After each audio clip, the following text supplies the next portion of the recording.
Happy Saturday, y'all. It's been a few days, but I got an update. My tooth was saved. Yes, it was. Pain-free. Y'all, I got the best dentist in the world. And today's the day that I get to have real food. You know, like a chewy, kind of a crunchy. So I was like, what are we having for lunch? I know what we're having. We're going to have sticky chicken and vegetables. It's kind of a takeoff of an Oriental chicken and vegetables with maybe pasta and rice. This is just my way of doing it. It's easy. You probably have every ingredient, and it's going to go a long ways.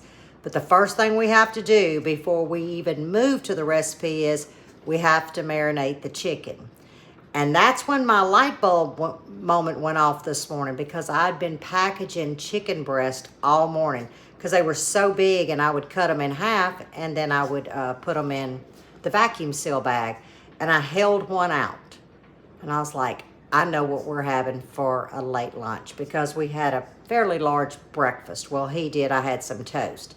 So I was like, this is what we're gonna make, because I had everything.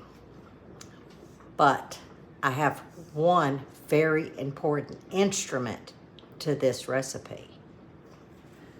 A wok. Y'all look at this. I've had this wok a couple of months now. This was gifted, and this is my first time to use it, and I'm very excited. Y'all have seen me do a lot of Oriental or international recipes, but it's never been in a wok because I didn't own a wok. But I do now. So I was like, hot diggity dog. And so this is what we're gonna have, just sticky chicken and vegetables. Now, what we call sticky chicken in Louisiana is actually chicken and gravy over rice. So I probably need to change the name to something else. But I don't even know what I could call it, so we always call it sticky chicken and vegetables. This kind of vegetables, the good kind, all the colorful kind. Y'all, I could just eat the vegetables with some ranch dip. I'd be good to go, but we got to get protein. So the first thing we got to do is marinate the chicken. It's got to marinate 30 minutes to an hour. That also gives me time to get my last batch of potatoes out of my canner. For 2 days, I've been canning chicken broth, and potatoes. So my pantry's starting to look good. Now this is just one boneless chicken breast, and I cut it up in pieces like this. That way it'll cook fast. So they all have the same width, just some of them are a little bit longer. I got my hand washed from touching the chicken, and I'm gonna season this with my VOODOO dust, because you really wanna season this chicken. But the VOODOO dust has everything in it.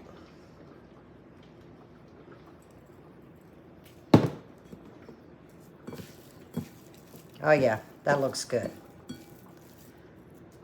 About a tablespoon of minced garlic. We're gonna add just a drop of ginger. I'd say about a half of a teaspoon. You're gonna need soy sauce. I use liquid aminos. And I'm gonna do, and I'm trying to measure for you guys. That's gonna be, how about 3 teaspoons? That looks really good like that. I've got a little bit of salt. I mean, just a pinch of salt. 1 egg. We're gonna add a half a teaspoon of baking soda, and about 2 heaping tablespoons of cornstarch. I don't have enough cornstarch, so I'm gonna say 1 teaspoon. I'm almost gonna say 1/4 of a cup, guys. That was a fairly large egg, and yes, I'm making a mess, because I can tell by the consistency. That is perfect. Now, I got a mess to clean up, and we're gonna let this sit for about 30 minutes. While your chicken is marinating, this is the vegetables that you're gonna need. This is 2 large carrots sliced on a diagonal. Not too thick now, guys, because it's gotta be able to cook. But these are 2 large carrots, 1 small head of broccoli. There again, trying to keep pieces uniform. 1 sweet yellow onion, 1 sweet yellow bell pepper, and 1 sweet orange bell pepper. Now here is the sauce. I am actually making extra sauce because we like to put some on our rice. But if this is too much sauce for you, you can cut it in half. But I'm gonna give you the recipe that I'm using. It's gonna start with 1/4 cup of soy sauce, which is liquid aminos, 1/4 cup of ketchup, 1/4 cup of brown sugar, 1/8 cup of cornstarch. Now to the back, we're going to add about 2 tablespoons, 2 to 3 tablespoons of honey. I'm using the raw honey from Permapasture Farms. You're going to need sriracha, rice wine vinegar, just a hint now, guys, of sesame oil, and you're going to need 1/4 cup of water.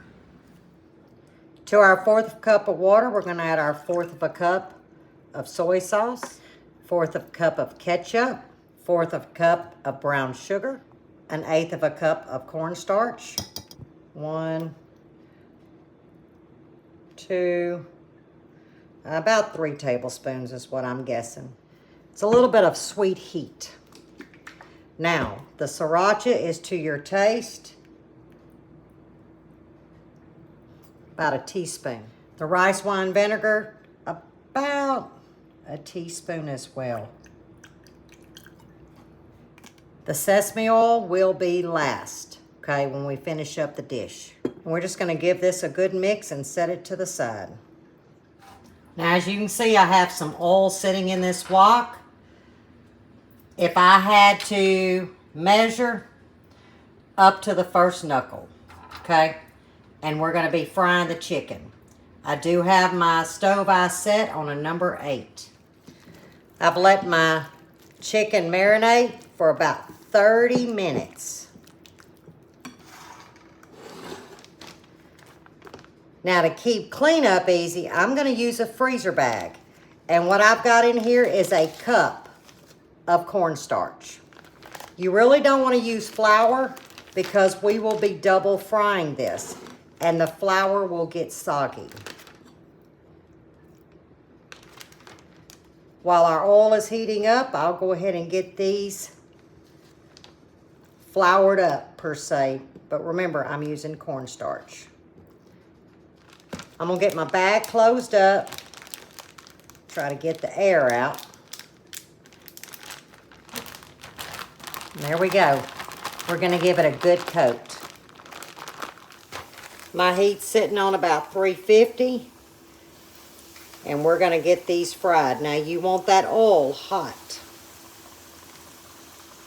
And I'm not gonna overcrowd, and it's not gonna take long for this chicken. Because remember, we're gonna double fry it.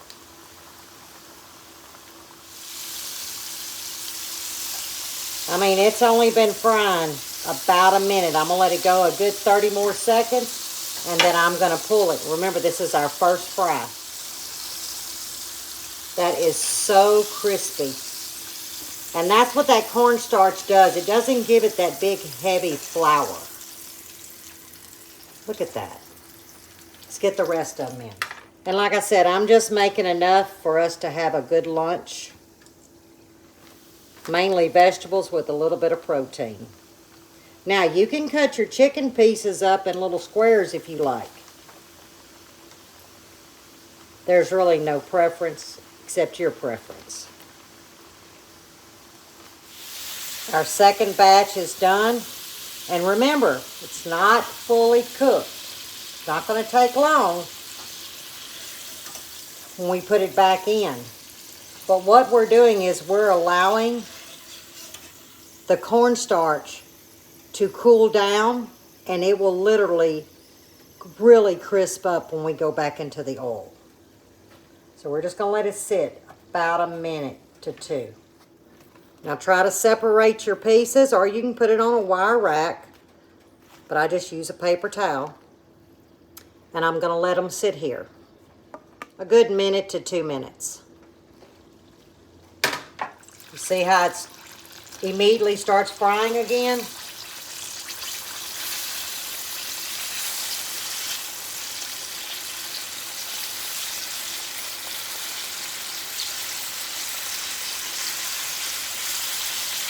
Now this time I can add all of the chicken.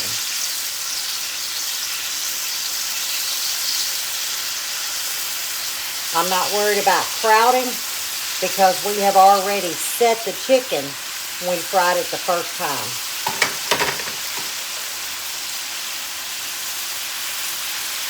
We're going to let it go minute to a minute and a half. Like I said, they're so thinly sliced, it's not going to take long because they're going to go back in with the vegetables. Look at that, y'all.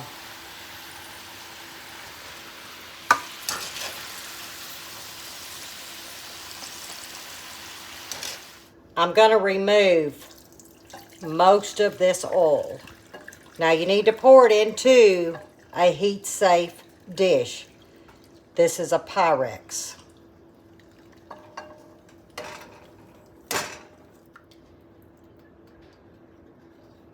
Perfect.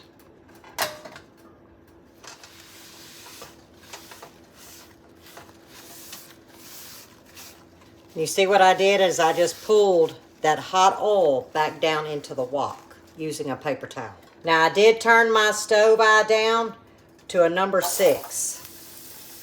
And if I have to add any oil, I can get some out of this bowl. Now let me see where I'm at. Yeah, I'm going to use a little bit of oil.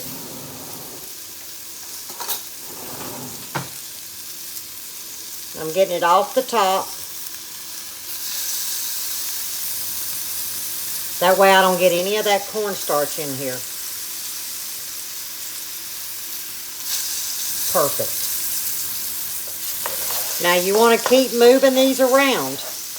All we're doing is trying to get them just a little tender. You don't want your carrot mush, but you don't want it raw. So a couple of minutes, as long as you're moving it around. If you let it sit, it's going to fry. Tell you what, this wok holds some great heat. Even heat, guys.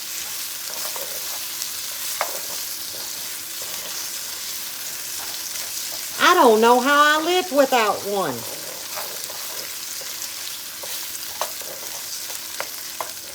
I am happy right there. I'm starting to see some good sheen, glisten. So I know that the sugar is starting to come out of them carrots and they're tenderizing. So now, in with the bell peppers and onions, not the broccoli. Can y'all see that color? I don't know if I had the camera down good enough. Hope y'all saw them carrots cooking. Good Lordy.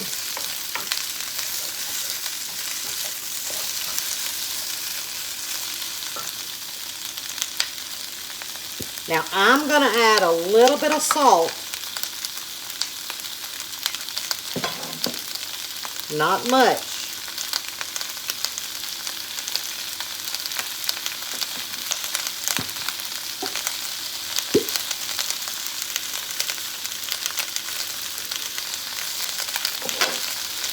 A little bit of black pepper. Now I'm going to do this for a few minutes because I want them to get tender. This is optional, but this is our red chilies that Mr. Buddy grew, and I'm leaving them whole because what I'm going to try to do is when they get tender, I'm just going to kind of pop them a little bit. That way it's not hot, it's just going to give some good flavor. Now it's time to go in with the broccoli. Now you could blanch your broccoli and put it in some cold water to stop the cooking. But to be honest, guys, when I make this, I don't. I think it does just fine. And I do not leave mine small. We like the bigger bites of broccoli. I'm going to add a little bit more minced garlic. Just a little bit more of minced ginger. Now we're going in with our chicken.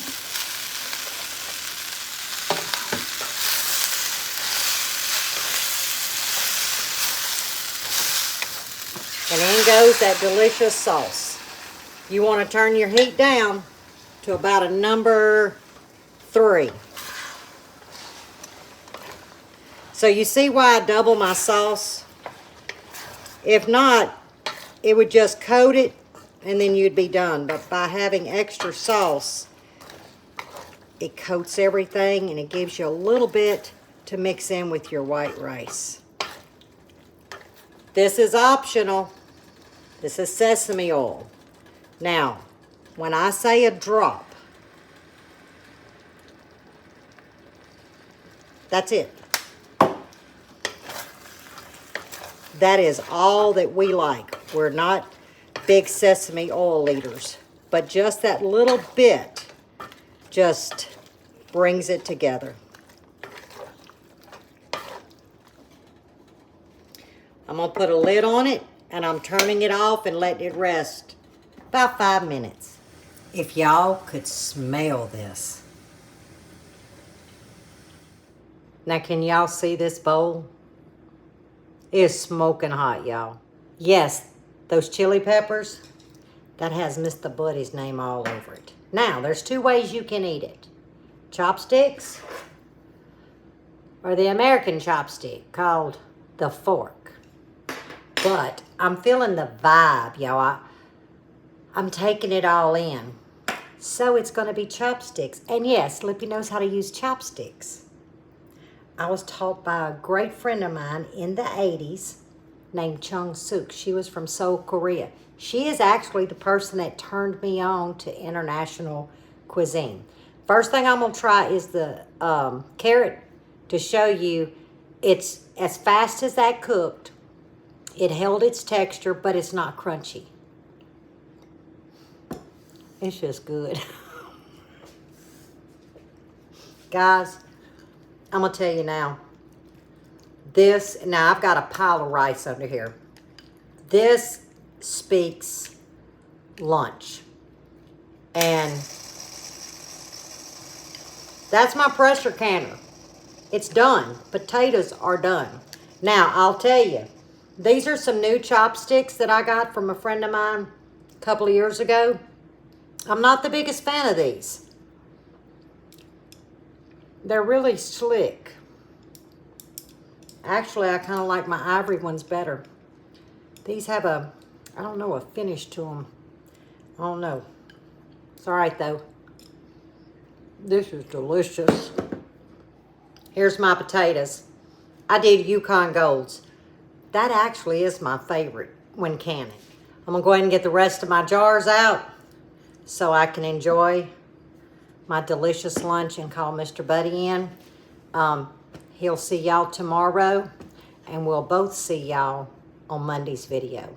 And they've already been recorded, so I think you're going to enjoy tomorrow's, but you're really going to enjoy Monday's video. It's a little insight to how we prepare our meats and what we do with them. So, as always, stay safe, stay well, and God bless.